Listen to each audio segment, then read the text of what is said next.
Hey everybody, this is Carl back again for another spoiler review. There'll be a lot of reviews today, so I want to jump right into it. But happy May the 4th, everybody. It's gonna be a lot of Star Wars content I'm gonna be putting out today. Uh so yeah, bear with me. Uh so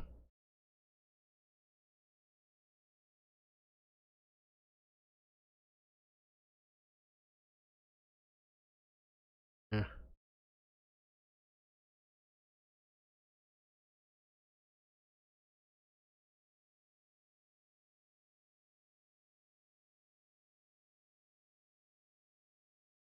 Most impressive. It's over, Anakin! I have the high ground! Don't try it! So yeah, first and foremost, I want to start off with the review of Tales of the Jedi. Now, well, I'm pretty sure it was a couple of years ago by this point when we had Tales of the Jedi, which I thoroughly enjoy. Uh, I loved how they, because Star Wars is no stranger to truncating uh, an episode from 22 minutes into 16, and they managed to get the more essential stuff in that short amount of time, and it's very impressive. Most impressive. And filling in certain gaps with certain characters that uh highlights or like accentuates uh them in like the broader sense of the Star Wars canon. But in Tales of the Jedi, I love Ahsoka Tano, but I think throughout the time since Clone Wars up until the Ahsoka TV show, we pretty much got a fair amount of stuff in regards of uh her backstory and what's been going on, except maybe here and there. Like, it was great to see her that she was at Padme's funeral undercover, uh and what she was doing, like, just post the rise of the Empire and everything like that. But we didn't really need to see her as like a baby. We can just always infer that she was found by the Jedi Order so she can start being trained as a Jedi. It's also, I guess we didn't really need that, but I do say it was great to see. So I guess that's half of what we saw from Tales of the Jedi with Ahsoka was necessary, but I don't know. They didn't really need to. They could have chose anything else besides that baby episode with her. I don't really care with that one. But my favorite one with Ahsoka was, well, I'm already pretty sure I talked about this in my review on that, so you can check out my spoiler review of Tales of the Jedi up on my YouTube channel, youtube.com/talkativecarl. Links are in the description below. And by the way, please leave a like and subscribe to help out with the channel as well. But it was great to see her being trained, or at least going through the type of training Anakin wanted her to go through. And it's very unconventional, but very necessary, because I thoroughly enjoy that particular episode, because Anakin didn't want her just to be trained to be like a warrior. He is more concerned of training her to be a survivor. And ultimately, it was Anakin/Vader's training that helped Ahsoka survive as long as she has. To like, I'm not sure where she is during like the sequel trilogy, but we know she's probably like still alive somewhere. But that hard, grueling training is like unconventional, but man, that helped a lot for her.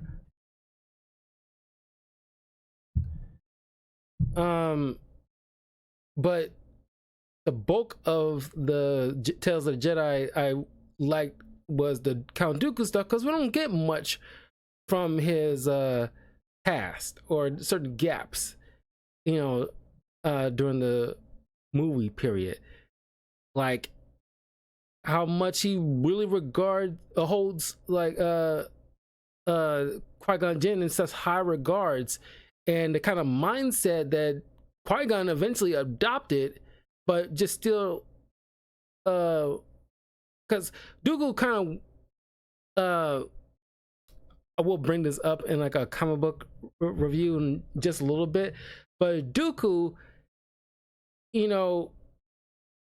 like Qui-Gon, questions the Jedi Order. As a matter of fact,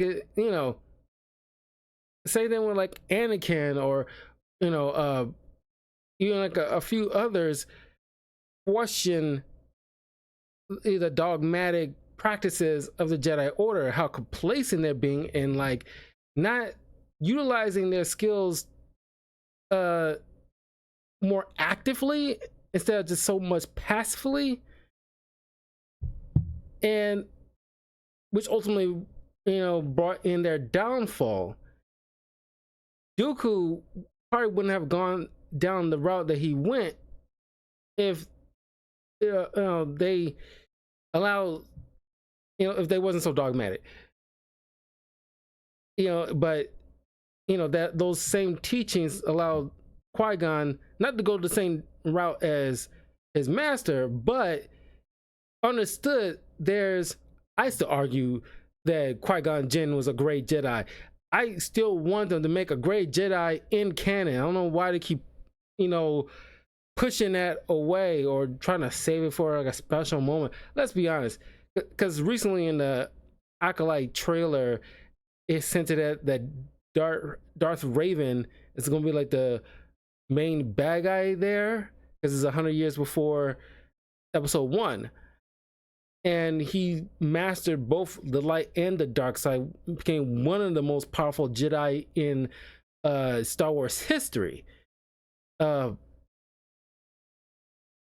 And I mean, they just need to like actually bring in like great Jedi at some point. But Qui-Gon didn't fall prey to the dark side, but you can still utilize, because pretty much yin and yang. Even Yoda acknowledges that, where it's like you can't really, just because you go to the Jedi Order doesn't mean, and what you learn doesn't mean you purge from any dark influences. You just learn to master them, or you learn to live with your demons, not try to purge them, because they're a part of you whether you like it or not. You just don't let it rule you. But you can also utilize its influence a bit, if you take your teachings to the next level. But not those like dogmatic Jedi wouldn't think that it was like a good idea to lead to kind of temptations and everything like that. But it's good to see Dooku and how upset he was when he lost his apprentice to Palpatine's apprentice. So like I said, like Dooku's part was pretty dope.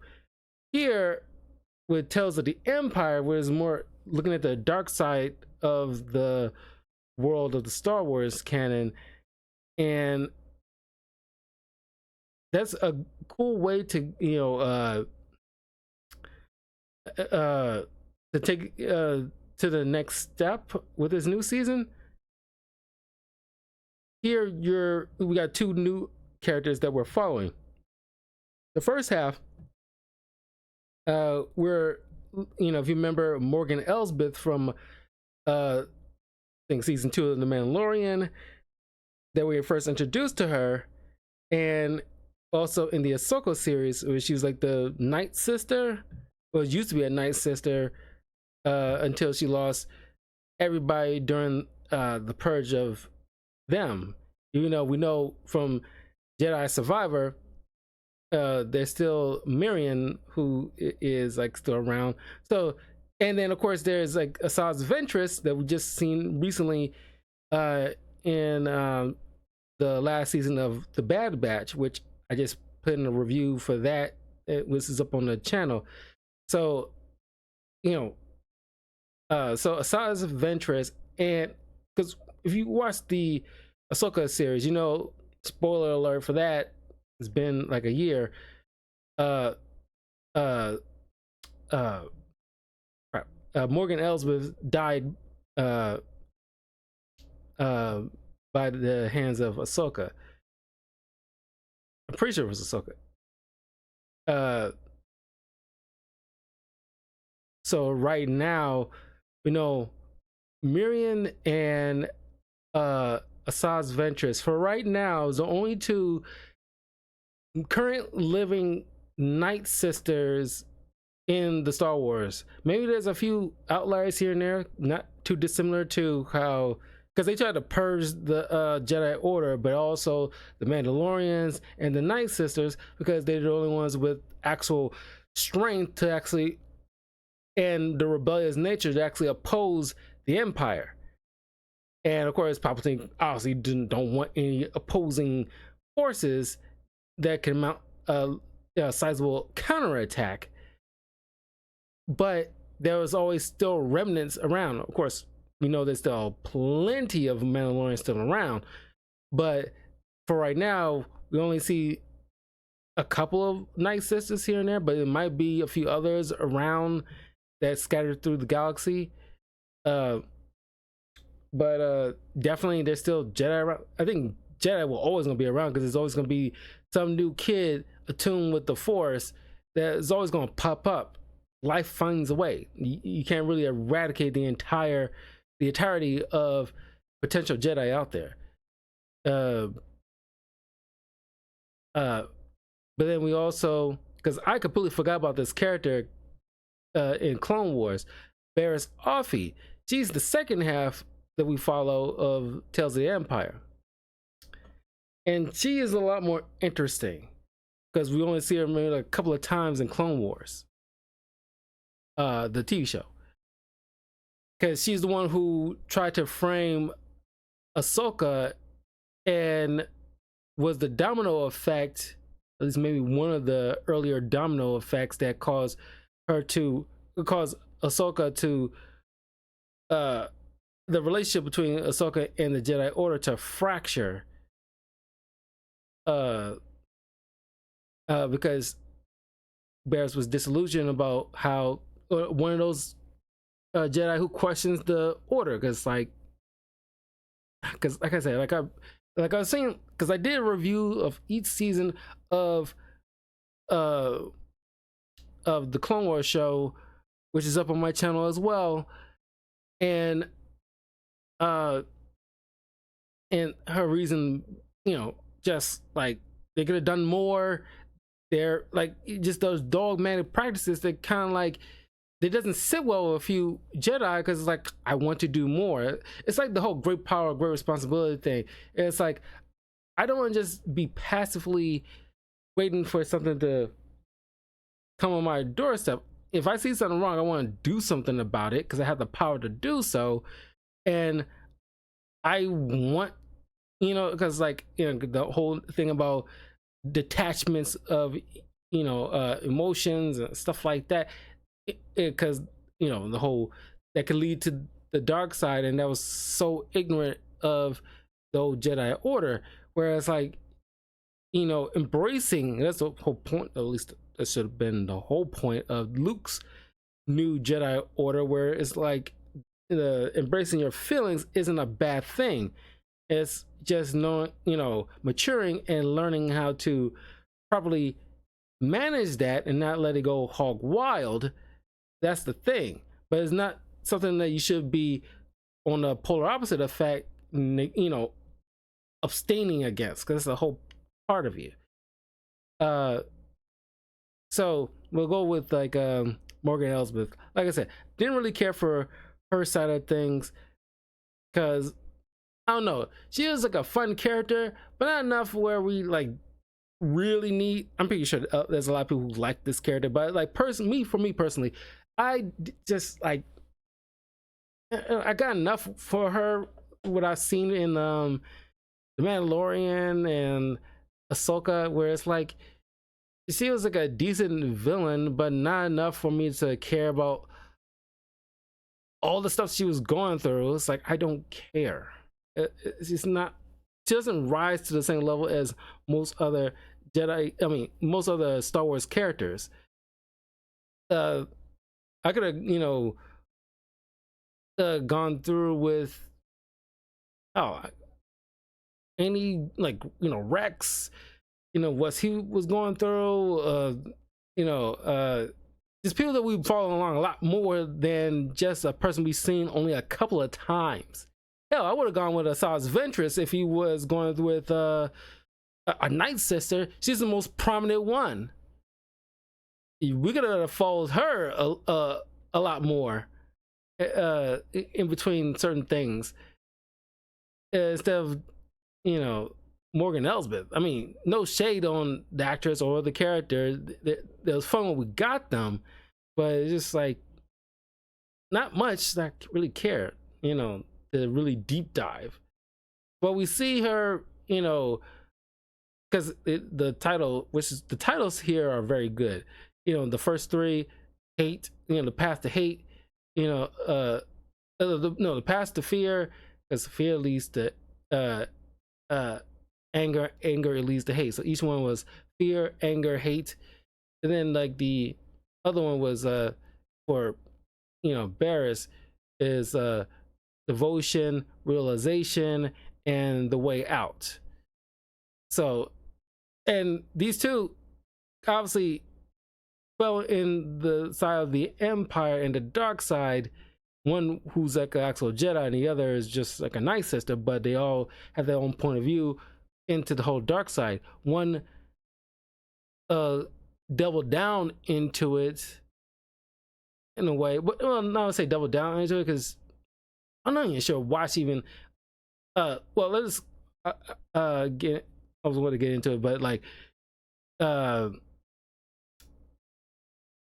I'll get into it in a minute. But anyway, Morgan Elsbeth in the first episode, saw her mother get cut down by Grievous, and most of her, for at least for what she knew, from her point of view, all of her sisters have been annihilated.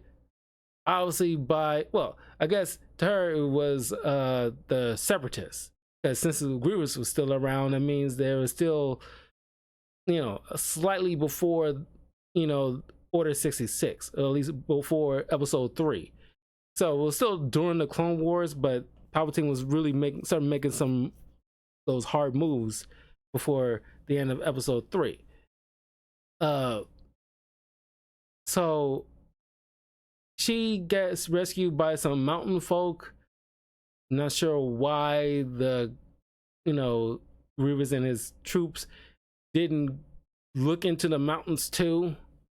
It's kind of weird. They're planning on sweeping like the lands. Mountains shouldn't be not too far behind, but it's literally like a whole day, and they haven't been they haven't been cut down either. That's kind of weird. But she gets rescued, but the fact that she lost so much fell into anger and revenge. So she convinced the daughter of the leader and a couple other mountain women to try to take the fight to them before they start storming the mountains, because that convention is going to happen, which the leader of the mountain woman says as long as we stay out that way, they won't bother us. Like, lady, are you dense? It's like it's always driving me crazy when I see characters like this in Star Wars, where it's like it's like, as long as we stay out that way, they won't bother us. Why would you think that? Why would you not take certain precautions. You're not an effective leader if you don't take that into consideration. The fact that you just saw, or maybe not saw, but definitely was, witness and definitely understood what was going on below your mountains, that there was genocide not too far from you. The fact that you think you can hide away in the mountains and you don't think these robots can just come stomping through, you're woefully ignorant. I was like, why would you not assume that these people will come back at some point to check for any other people? That's so weird. I don't care for characters like this. It's always so stupid to me. But then, speaking of stupid, you get Morgan rallying, the daughter of the leader and a couple other people to stupidly thinking that they can go up against these mechanized troops. And of course, the leader shows up, utilizes some power, and trying to teach her, like, just because I choose not to act doesn't mean I'm not without power. But no, you're stupid still, because you should know better. These people is not going to, Grievous and his troops are not going to stop below your mountains. And you should at least take certain preparations, or at least not. They've written her to be so dumb. It's like, at the very least, they're like, I have preparations. We don't have to worry about it. I got this, or something or other, to explain why she wouldn't choose to. I'm not saying she should, take on the offensive, but at the very least, hide further in the mountains, where it's like a proper defense perimeter, or try to mount and escape from the planet or something. You're aware of starships, so it's like, call for help or something. This is still obviously before episode 3, so you can still call for some Jedi assistance or something, so that way you can make your way off the planet, something or other. Anyway, so in the next episode, you see Morgan a part of the Empire now. Because when I first saw it, I was like, why was she joining the same people that annihilate our people? But of course, technically those were separatists. She doesn't know that Palpatine was playing both sides and was instrumental with her people being annihilated.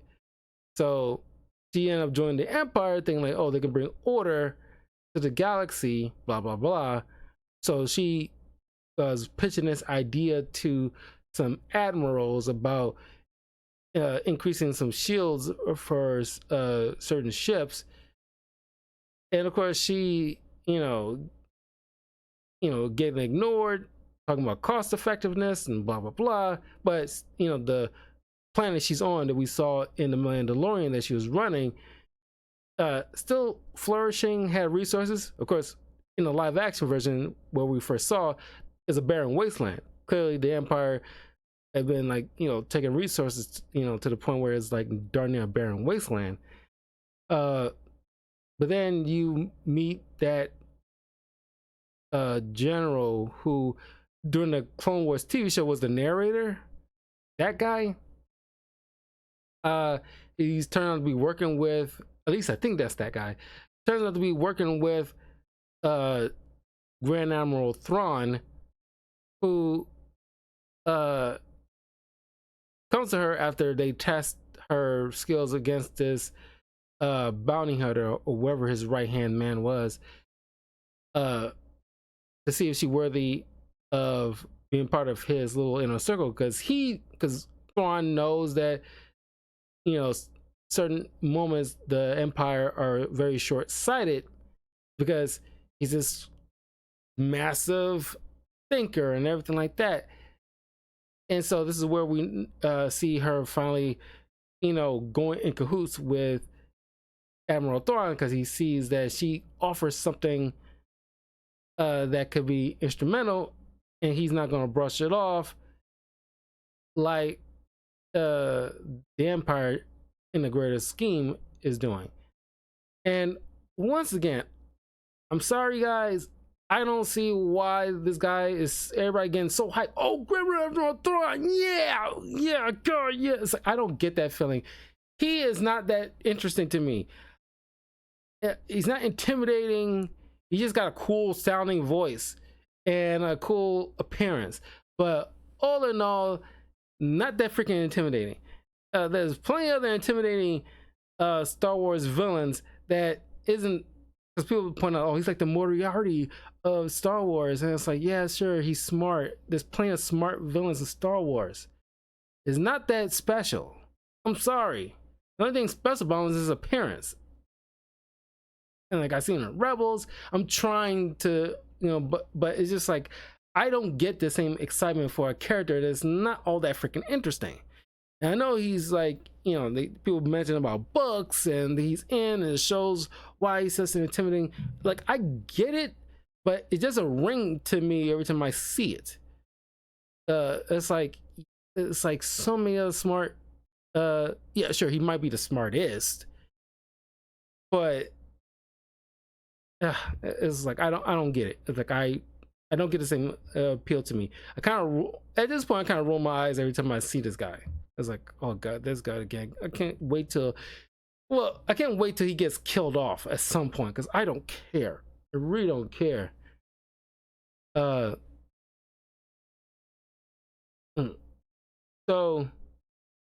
and of course, in the third one, this is third episode where, post Return of the Jedi, some woman who's from this planet came with some rebel soldiers to liberate her people, because now that the empire has fallen and somehow the news doesn't travel to the rest of them, because they're like, I don't know, on the outer rim or something like that, I'm not sure. But of course, Morgan Elsbeth not relinquishing her power or surrendering, this will probably lead into the whole situation with where we see from, well, it's probably not too far away from the episode in The Mandalorian where we're introduced to all these people. But the woman gets, taken out, her ship and everything like that. You get the voice of Bo-Katan on her radio frequency when she was trying to ask for some assistance.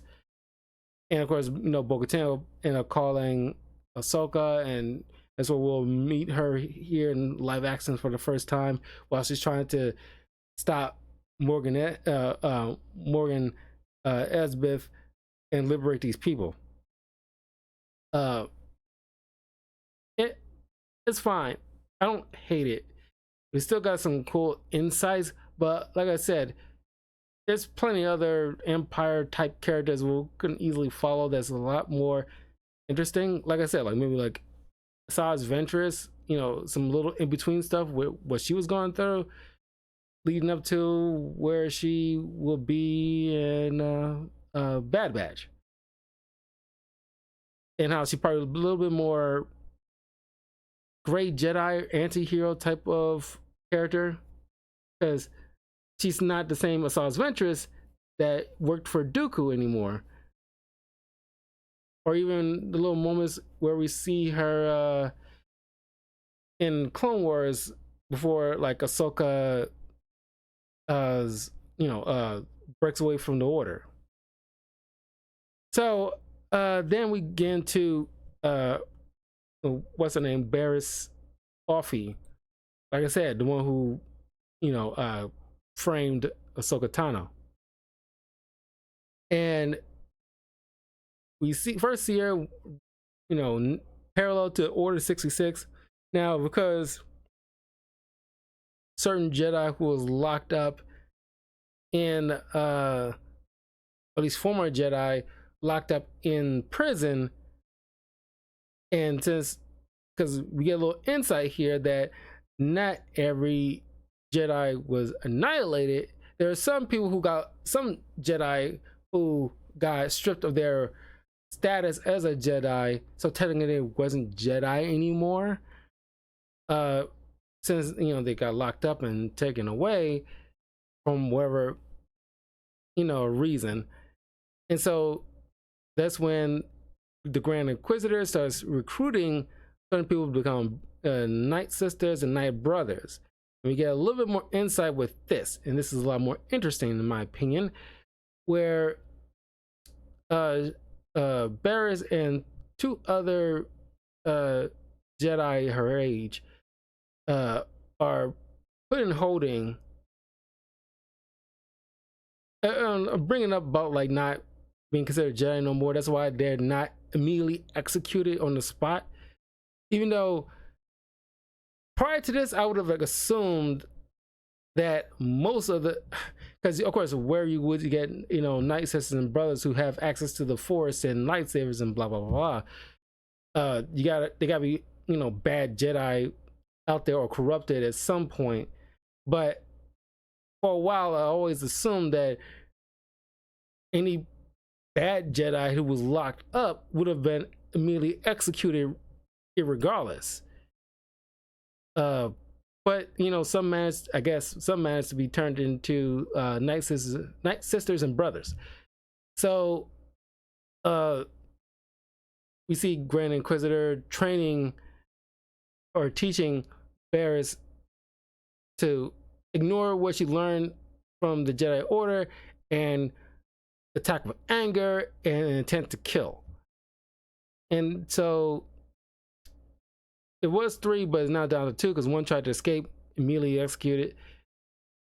And now Barriss ends up having to kill the other one in, like, you know, 1v1 with only one lightsaber between the two of them.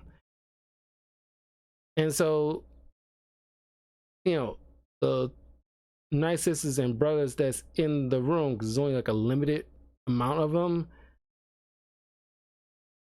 they kneel before Vader. And it's kind of interesting because it was Anakin who got this woman locked up in the first place after a major fight between the two of them, after he found out that she was the one who framed Ahsoka. But I kind of like the fact that there's no acknowledgement, but you know if you've seen the episode. But some might argue, man, I kind of wish there was some acknowledgement. He kind of looked at her or something like that. But no, I kind of prefer it because he's not Anakin no more at this point. He's completely fell into the shadow of Vader. So he has no feelings at all towards this woman. She's just a tool to her. But it's just very, underneath it all, it was very interesting. She doesn't know who he really is. And he chooses not to even acknowledge any of them outside of what they're meant to do.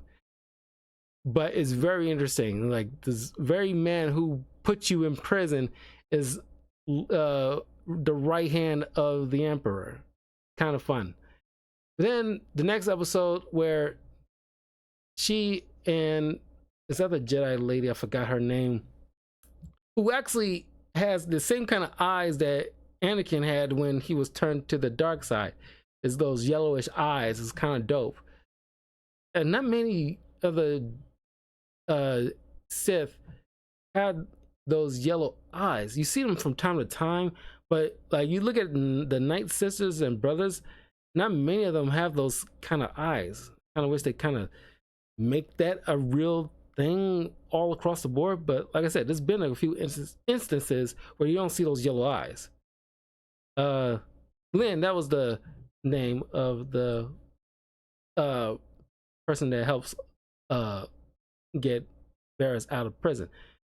So she's pretty much like her superior. She's like the fourth sister. So they're tasked to go into this planet where there's supposed to be like a Jedi hiding out.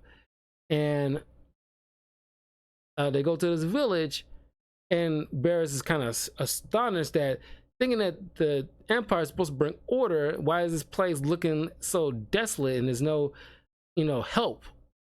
It's like, oh, well, they choose to, you know, harbor like a Jedi. Those who turn against the Empire doesn't get any help.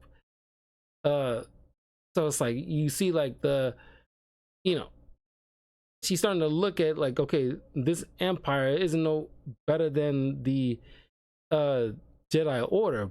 Hell, it's probably a lot worse, as you will see soon on. This gets very dark because, you know, they've been leaning into the dark, you know, stuff with Star Wars in the past few years with TV shows. we'll get into that in a second. But they go to this little building area where a lot of people are huddled up. Not sure why they all huddle up in one single place. Kind of foolish. But Lin questions them about where it's kind of like the Kenobi series, as they start questioning the people, like, where is the Jedi? We know there's one here hiding out. Where is this Jedi? And then of course, like, Barris sees this small kid and talks to him nicely, calmly, and it's like, please, we want to help. We're not going to hurt anybody. Just let us know where's the Jedi. It tells like her that there's a Jedi up in the mountains. And they starting to use the, non-binary pronouns for this Jedi, like they them thing. This is fine. Is not typically egregious. Is it's one of those rare moments. It's finally like something organic, whereas it's kind of like throwaway. They're not making a big deal out of it, so it's kind of like it. Yeah, sure. But then once Barris lets them know, lets Lin know, like I found the information we need. It's like the Jedi's in the mountains, and then of course Lin starts like unsealing her saber. It's like, oh, so you was lying to me this whole time. So this is where it gets dark, and I thought like, well, this is in terms of like, well, like I said, there's been a lot of dark moments in Star Wars, especially with like Order 66, and there's just like systematically annihilating like tons of Jedi across the board, and the complete genocide of the Citadel of the Mandalorians. And then you see Vader in the Kenobi series walking down the street and just randomly force pulling people into the street and snapping everybody's neck like a freaking butcher. Or even in Rogue One, where he's just walking through a hallway and casually just murdering everybody. Here, this fourth sister is just slaughtering everybody into this building. That's why I thought it was kind of stupid that like everybody just huddled up in this one place. Only survivor is that little boy that Barris is protecting the whole time. So Barris tells the boy to just go, don't look back. And Lin rationalized where it's like, anybody who's is against the Empire is our enemy, and the rebels are bring chaos, so we gotta annihilate them to establish the order, kind of thing. Once they get to the top of the mountain, that's where the Jedi fights. Lin gets dominated. Then Barris tries to fight her or them, but she's trying to beseech the Jedi, look, we're not your enemies, come with us, surrender, it's gonna be okay. And you see the person wavering, and then that's where Lin attacks her from the back, from the back, wounding them, trying to lead them to die. And then that's where Barris is like the title of this episode, had a realization that, okay, this is screwed up, I'm not with this, and attacks Lin and shoves her off the top of the mountain, tosses her helmet, and takes the Jedi to, I guess, be nursed, so the Jedi won't die. Then the final episode, where it's like years later, where she's like a lot older, probably in her 40s, where she's on the snowy landscape, not Hoth, but it's, I guess, a fair amount of snowy planets out in the galaxy. Matter of fact, I really want to look this up and see like what are the planets located and how they're mapped out in like the Star Wars galaxy. I really am curious about how that looks. But this couple brings their baby to meet her, because where they used to live, they were testing young kids to see if there any possibility of it being in tune with the Force. It's apparent their baby is Force sensitive, and so they ran so they won't get their baby taken away. then Lynn starts, tracking them down. She was the one sent to look for the baby. That's where Barris tells them like, "Hey, uh, uh, uh, my partners here. They will take you inside this mountain area to take you to my starship, and they'll get you out here to meet associate of mine." Into that, she at some point along the way met up with Ahsoka and passed things up, because she had this talk with the couple mentioning how, like, I was disillusioned with like the Jedi. I fell to the dark side. I knew what I did was wrong, but like, in talking about the growth she had over time, and I imagine if she had a chance to look back, she would have definitely done things differently and not tried to frame a fellow Jedi, instead of just like doing something in a little bit more of a mature way, or just leaving the order with some amount of respect and some honor, rather than pulling the stunt that she pulled.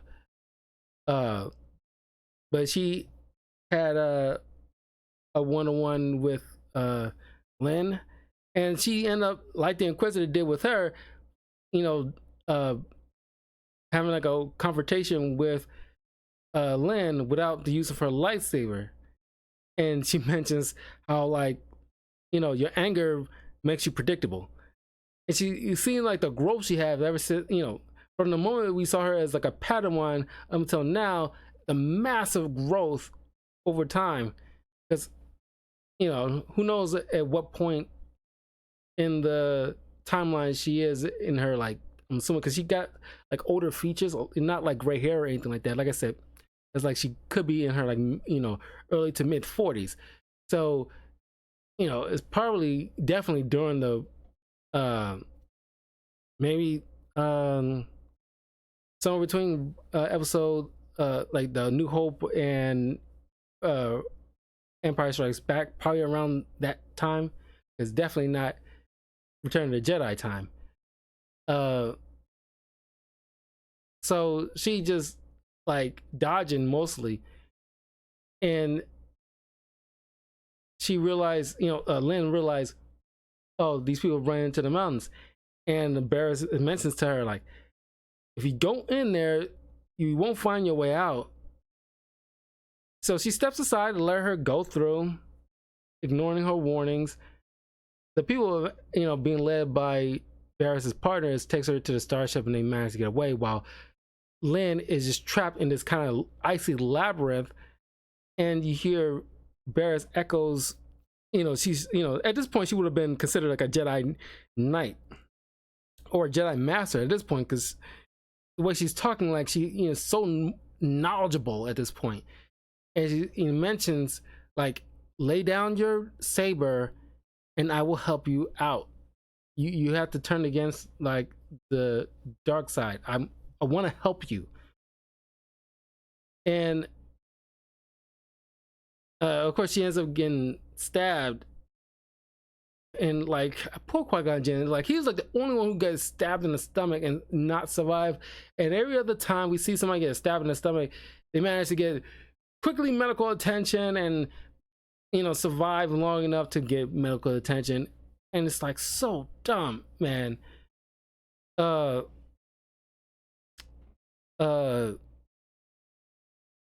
Anyway, Lynn drops her saber, and she says to Barris like, there's no way out, is there? And the Barris tells her, it's like, there's always a way out, which is kind of like the double meaning to that. And this, she ends up turning her, well, I wouldn't call it like a sacrifice, but just allowing her to get hurt, finally kind of snaps Lynn out of this whole dark side mindset. And it's not known whether or not she got medical care. She obviously didn't die, because otherwise it would have been like understood with that. But she managed to leave behind the saber and sees the light essentially, and leaves herself out with Barris in hand, It ends there, but it's hinted that they might have just, she might have survived. But yeah, man, it's really good. I like the Barris stuff better. It's kind of weird. It's like I might be in a minority in this, but it's like it's always with these tales of the Star Wars tales. I just call it Star Wars tales. But as these Star Wars tales, it's always they only got only two people to focus on, and three. There's like 6 episodes in total. One person gets 3 and episodes dedicated to them, and the other one gets the other 3. And just like with Tales of the Jedi, is only with one person I'm more fascinated with, and the other one is like a little less so. Doesn't mean it's bad, but it's always one is better than the other. And same thing with this. Barris is a lot more interesting than I had an interesting time with Barris than I did with Morgan. Even though Morgan wasn't bad, she wasn't like a highlight character that I'm so interested in knowing her backstory. I didn't really care. We only seen her a couple of times. She was like a side villain at best. Hell, like as much as I don't care for Grand Admiral Thrawn like that, he has more of like a presence to warrant some other, like there's a comics dedicated to this guy I know full well, and like they could have brought something like that to life to be into like a Tales of the Empire stuff and highlight that in animation format. I would have been more appreciative of that, because he was like a bigger deal in terms of a Star Wars character than Morgan Elsbeth by comparison. But I'm not sure if this is real or not, but I've seen like a post of like a poster or something like that with, it's kind of like how like the Kevin Feige has like a timeline of the MCU, like November 2023 this movie's going to come out, and December 18th of 2023 this coming out. It's not with the dates, but there was like a poster of something like that. It got Tales of Jedi here, Tales of the Empire here, then you got other Tales of going on with no dates to them. But it's like, I'm not sure how real they are, or is it somebody just doing some fanfic headcanon what they a title of the next Tales of should be. Like I said, I didn't really put too much stock into it because I'm not sure how real it is. But if the next Tales of should be, I want like something more of a like Yoda, and see like how his training was with his master, how he learned the stuff that he learns, and something with like Qui-Gon Jinn, and stuff that he learns before he meets up with Obi-Wan Kenobi, or even like how he got linked up with Dooku when he meets his Padawan, and all the other stuff. I mean, and maybe what happened post Kenobi when his Force Ghost meets up with Kenobi at the end of the season 1 of Kenobi series, and like how he starts training Obi-Wan in the ways of being in tune with the Force and speaking as a Force Ghost and things like that. That would be a lot more interesting. That way it'd be a lot more both equally interesting, rather than just one somehow being superior than the other. That's just me personally. Anyway, those are my thoughts on Tales of the Empire. Like I said, still very good. I love, the animation is always stellar. But let me know in the comments below what you thought of this show. What other 2 Star Wars characters you think needs to have their little tales of to fit in certain gaps that you are curious about. And I will see you guys in a little bit with some Star Wars comics that I want to review that I set aside for May the 4th in particular. So I will see you guys in a little bit. Peace.